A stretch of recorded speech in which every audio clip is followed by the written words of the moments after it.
Hi guys, you're back with Reckon with In Spite of and Because of, and I'm finally back to give you a little bit of what has been going on and why have I been absent for the last month.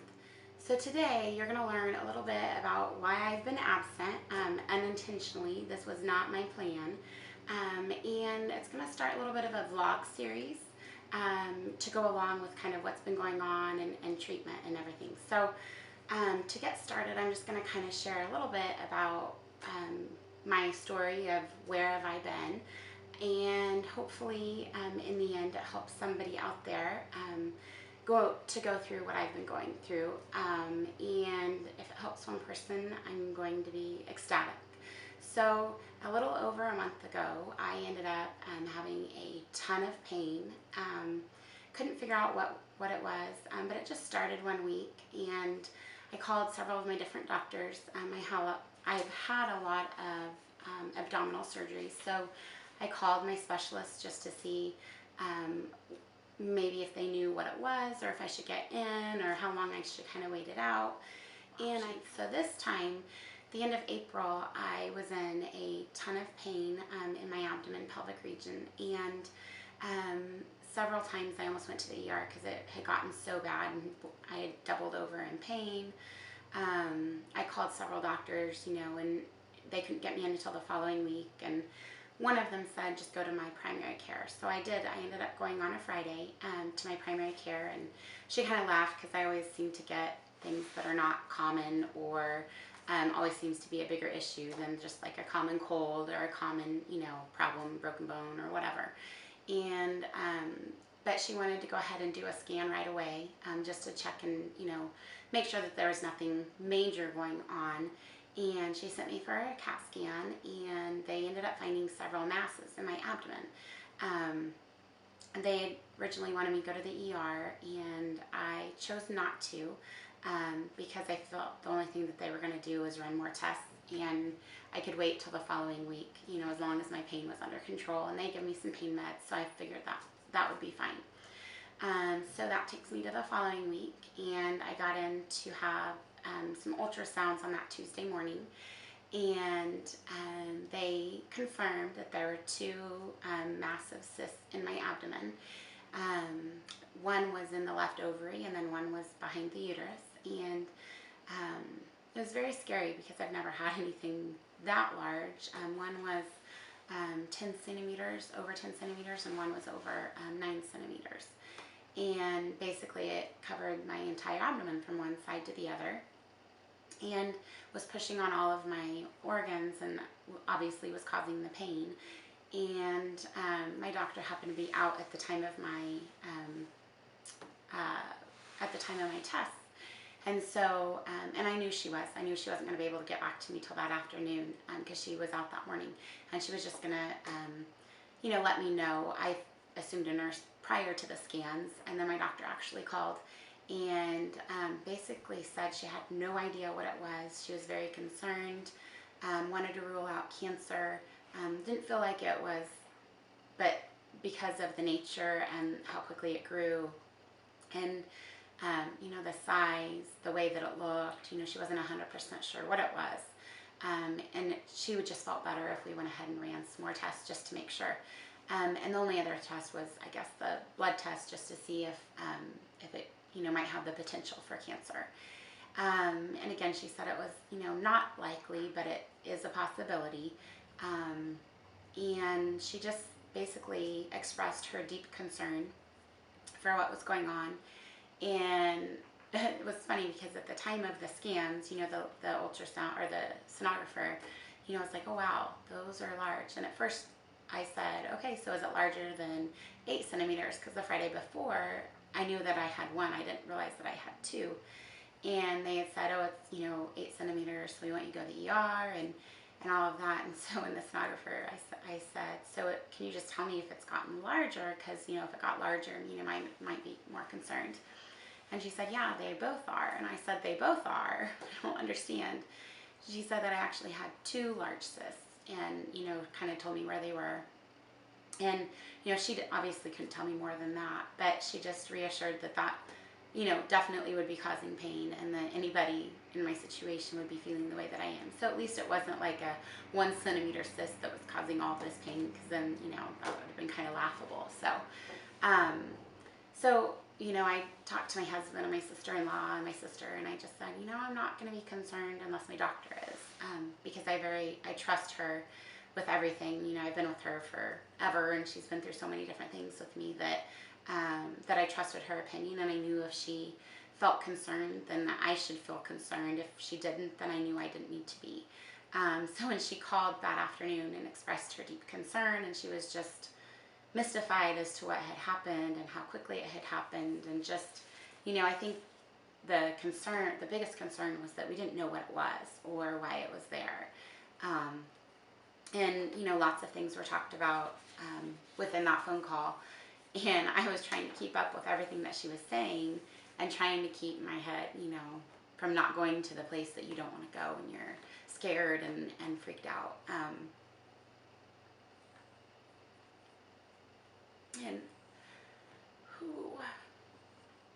And one of the things that I was, you know, scared about, because I want to have more children, I think that was the scariest part of it, was knowing that, yeah, it had something to do with my reproductive organs.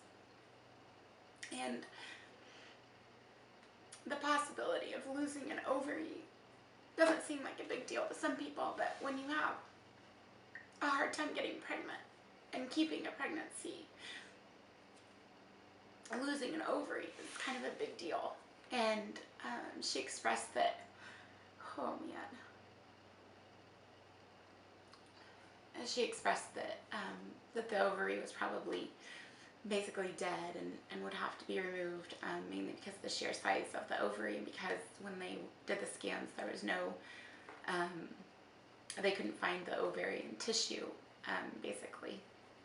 And so, you know, probably it had, you know, her best guess, without being able to be in there, was that maybe I'd had a torsion and that it would have to be removed. And so, you know, at the time I was more concerned about, you know, losing an ovary than I was even worried about cancer.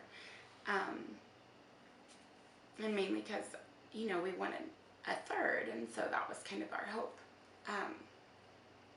But she did say that there's a lot of, you know, risk factors, because I've had so many abdominal surgeries.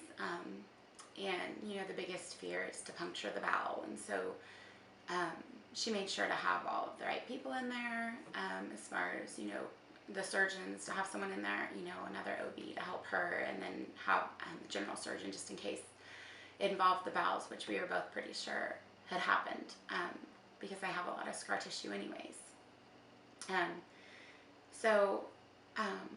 And then she expressed that it, you know, it needed to be within the next week or two, and I was hoping to get another month out, because of my daycare and caring for mainly teachers' kids. I knew that that would be the best option, would be to wait until the end of May, so that they didn't have to find care for their kids.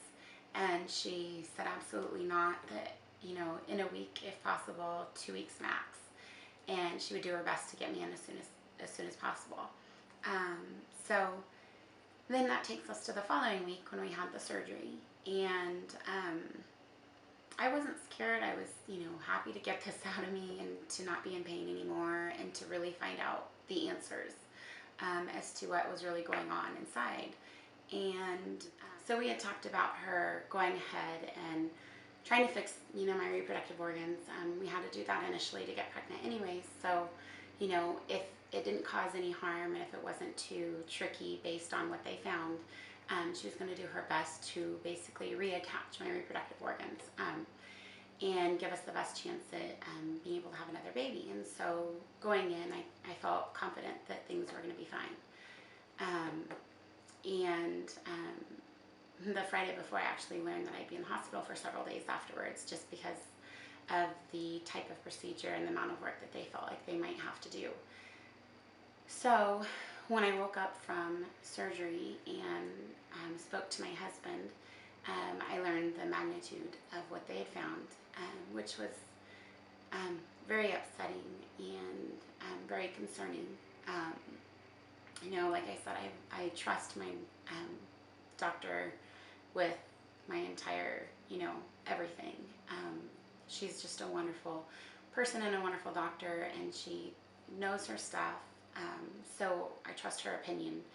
And she basically told my husband that they had found endometriosis, and she said it was one of the most severe cases she's ever seen. That they were able to leave the left ovary, so that was, exciting. But they had to, remove an endometrioma, and they said that it had just basically taken over my entire abdomen and had made all of the organs, weak and sick because of the scarring that had happened. And she felt, not confident, but we're kind of assuming that that's how or why Parker came early, was because of the endometriosis. Because when they went back in, this has only been 18 months since I had my son, and my uterus and my bowel were reattached with a ton of scar tissue. It's shocking that I didn't have another bowel obstruction already because of the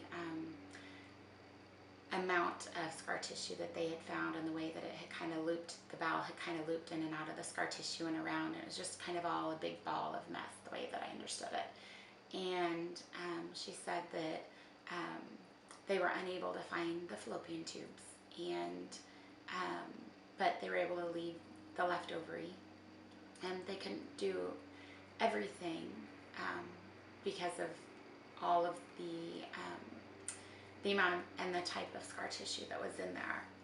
So they basically were able to get out the cyst. They cleaned out the endometriosis the best that they could. They basically reattached and restructured my abdomen because it was all basically in a big ball, so they kind of had to move things back around.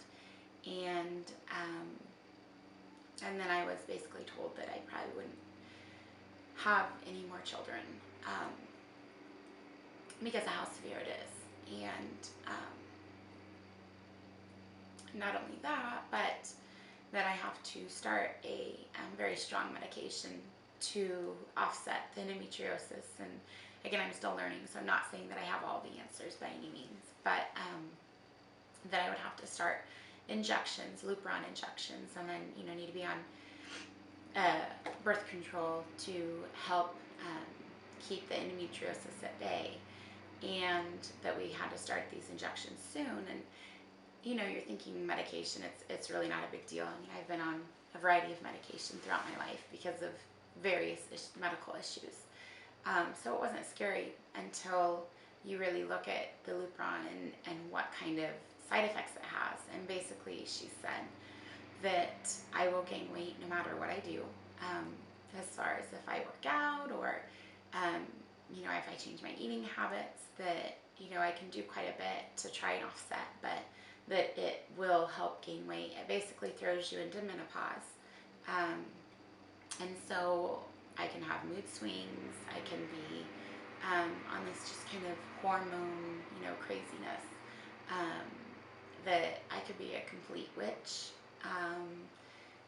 Just that your emotions are kind of all over the place, and the hot flashes, not sleeping. And the other I know that can happen is anxiety. And so just thinking of all of the things that are possibly, going to happen with being on the injections, it scares the crap out of me. So I think that for me, the biggest thing is to feel like I'm going to be out of control, and not being able to control, my body, I guess, is the main thing. And, I'm a very positive person, and, I kind of pride myself on that. And to feel like I might not be that person scares me to pieces. And, just finding out that you're going to go through a medical menopause sucks. I think the only positive thing is that you don't have a cycle. So I guess that's a positive, that about the only thing I can come up with. Other than, it would hopefully, kill the endometriosis. I'm still learning quite a bit. So again, I'm not saying I have the answers, just to my knowledge of my research and in talking with my doctor, kind of understanding everything.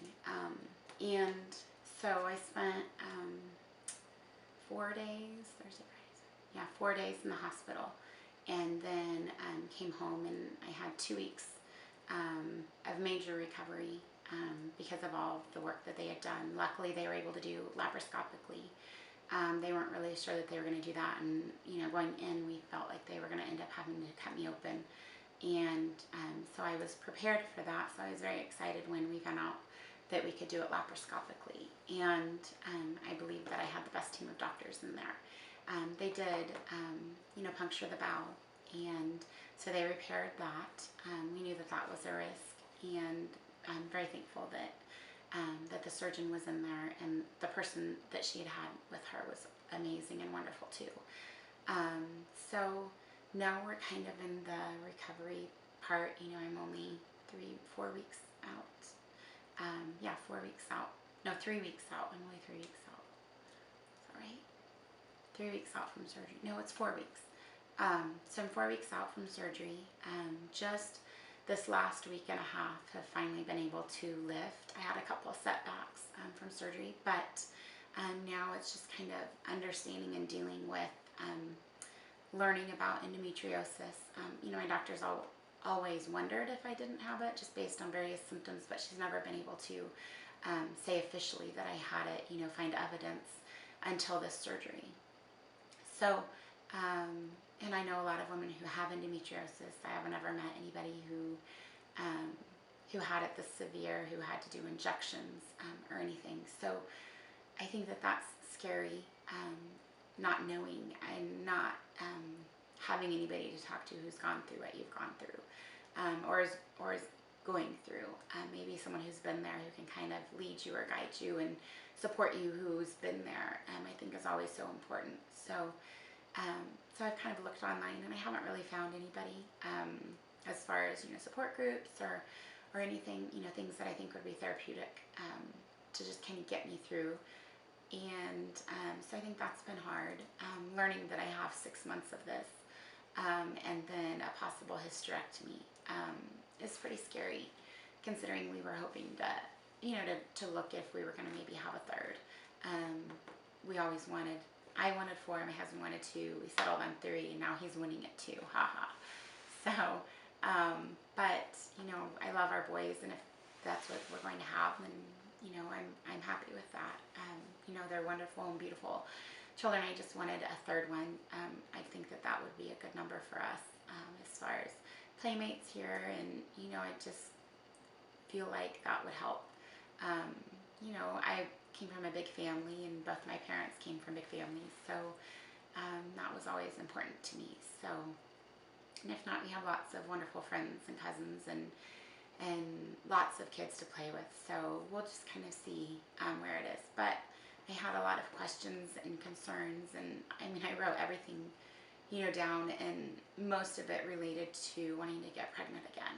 And initially, when I was able to speak with my doctor following surgery, upon dismissal from the hospital, she had said, that yes, that we'll have to see a reproductive specialist, and a high-risk OB, and that if we were to get pregnant again, it would be highly likely that we could have a premature birth, possibly even earlier, based on my condition and the way that everything, how everything was when she went in there, and that it could, potentially be fatal to one or both of us, just because there are a lot of risks. I've had a lot of surgery, so there's a lot of unknowns, and I think because of those, it kind of puts me in a high risk category as far as something that could go wrong.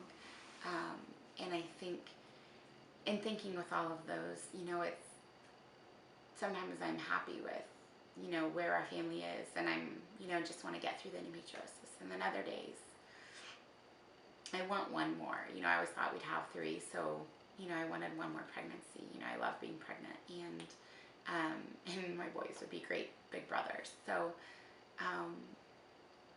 so some days I want that, but I realize that all of my questions and my fear isn't necessarily the endometriosis. It's kind of put a huge bump in the road, but it's more about having a bigger family, and I just realized, I mean, it's taken me a long time. I've been pretty, depressed for several weeks, crying all the time. And finally, I just realized that I need to stop worrying about the future and be able to worry about now. That I can't fix the future if I can't fix right now. And so I have put those questions to the back because there's nothing I can do about it.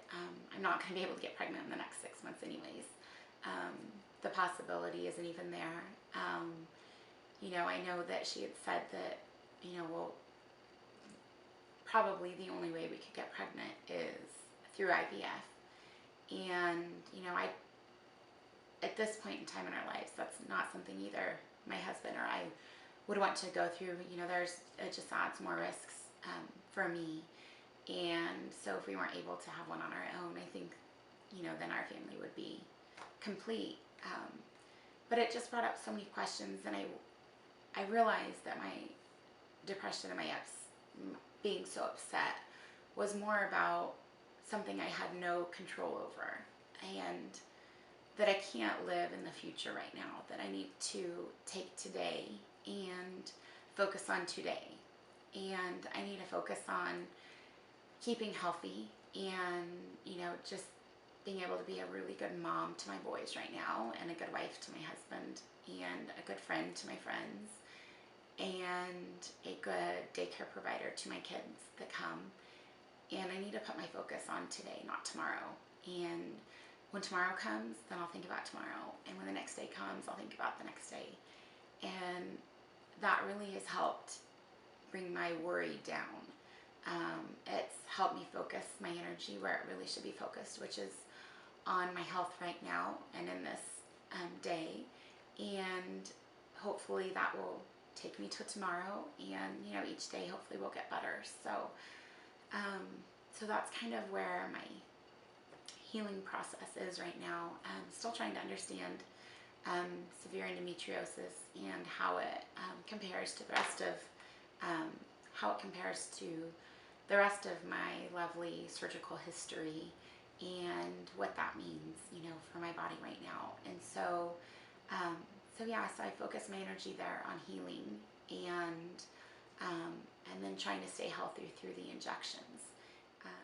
So that's kind of what's been going on in my world for the last month. And, if you understand endometriosis any better than I do, please comment below or share, or if you know of a support group and you found comfort and understanding through that, please comment below and share that information. I'm kind of still in the searching process, and the understanding of how this is all affecting me.